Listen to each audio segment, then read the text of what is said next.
Polar coordinates में हम position, velocity और एक्सेलरेशन को कैसे रिप्रेजेंट करेंगे यहाँ पे देखते हैं।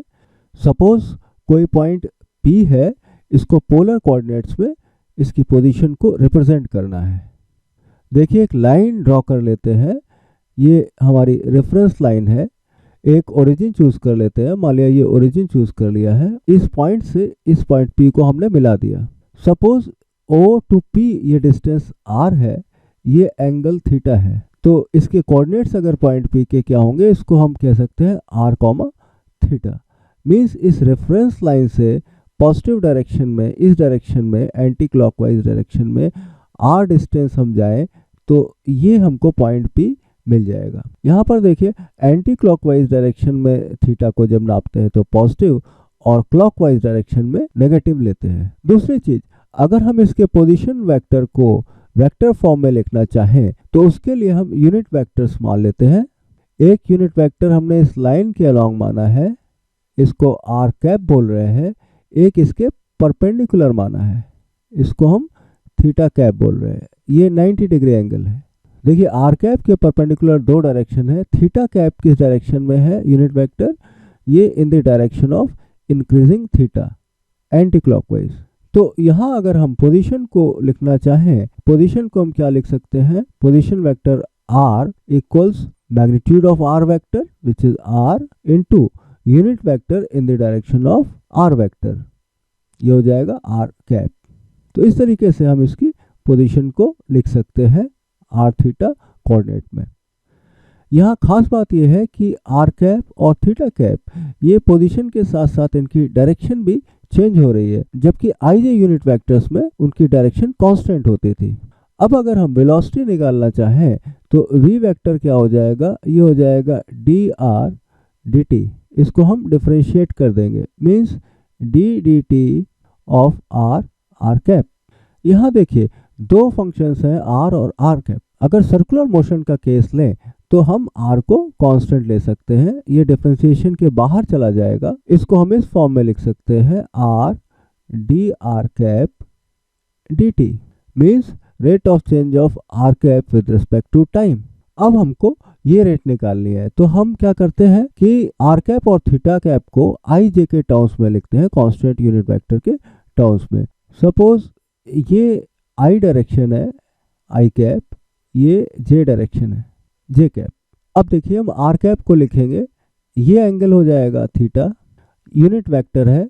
अब यूनिट लेंथ का एक वेक्टर लें, इसको अगर हम आई और जे के डायरेक्शन में रिजॉल्व कर लें तो आर कैप को हम क्या लिख सकते हैं, आर कैप को लिख सकते हैं 1 cos theta into I cap plus 1 perpendicular component क्या हो जाएगा साइन थीटा इंटू जे कैप।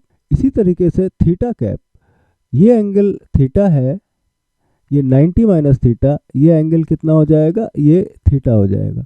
अब थीटा इस डायरेक्शन में यूनिट लेंथ हम ले लें, उसको रिजॉल्व करें तो ये वाला कंपोनेंट आ जाएगा, सॉरी ये वर्टिकल वाला कंपोनेंट आ जाएगा कॉस थीटा और हॉरिजॉन्टल वाला कंपोनेंट आ जाएगा साइन थीटा।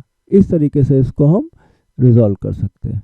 तो यहाँ पे थीटा कैप को हम लिख सकते हैं, देखिए ये कंपोनेंट अपोजिट डायरेक्शन में है, माइनस आई डायरेक्शन में है, तो ये आ जाएगा minus sine theta I cap plus ये कॉस थीटा जे कैप। अब देखिए इसको हम डिफरेंशिएट कर सकते हैं, D are cap D T cos theta का integration minus sine theta into I cap plus cos theta का, सॉरी साइन थीटा का कॉस थीटा जे कैप और into D theta T T. इसको हम लिख सकते हैं, ये क्या हो गया हमारा माइनस साइन थीटा आई प्लस कॉस थीटा जे, ये हो गया theta cap into D theta d t, ये हो गया एंगुलर वेलोसिटी ओमेगा। इसी तरीके से देखिए इसको हम डिफरेंशिएट कर दें टाइम के रेस्पेक्ट में, D theta cap D t, ये आपका आ जाएगा माइनस साइन थीटा है तो ये आ जाएगा minus cos theta I cap, cos theta है तो ये हो जाएगा minus sine theta J cap और थीटा टाइम का फंक्शन है डी थीटा डी टी। तो यहाँ से देखेंगे माइनस कॉमन ले लेंगे, ये आ जाएगा आपका minus r cap d theta d t omega. अब देखिए हमने दो एक्सप्रेशन ये निकाली है, d are cap D t ये होता है थीटा कैप इंटू ओमेगा। इसी तरीके से ये वाला expression D theta cap D t ये होता है माइनस आर कैप ओमेगा। तो यहाँ से देखिए हम इसको पुट कर सकते हैं, ये आपका क्या आ जाएगा आर ओमेगा थीटा कैप, ये आपका वेलोसिटी का एक्सप्रेशन आ गया। तो देखिए पोजीशन वेक्टर क्या हो गया, ये हो गया आर आर कैप, वेलोसिटी क्या हो गई आर ओमेगा थीटा कैप। अब एक्सेलरेशन हम निकालें तो एक्सेलरेशन क्या हो जाएगा डीवी dt, डिफरेंशिएट कर दें ये आ जाएगा d d t r omega theta cap. R को हम फिर से कांस्टेंट मान रहे हैं, यहाँ पे देखिए आर बाहर आ जाएगा, इसको डिफरेंशिएट कर देंगे, ये दो फंक्शन हो गए, ये आ जाएगा first function and d theta cap D t plus theta cap into d omega d t. अब देखिए इसको कैसे लिख सकते हैं, r d theta cap D t क्या होता है minus omega r cap plus d omega d t क्या हो जाएगा एंगुलर एक्सेलरेशन। यहाँ पे देखिए ओमेगा क्या है rate of change of angle angular velocity, alpha क्या है angular acceleration D omega d T into theta cap. इसको हम कैसे लिख सकते हैं माइनस यहाँ पे स्क्वायर आ जाएगा, तो इसको हम लिख सकते हैं minus r omega square r cap plus r alpha theta cap.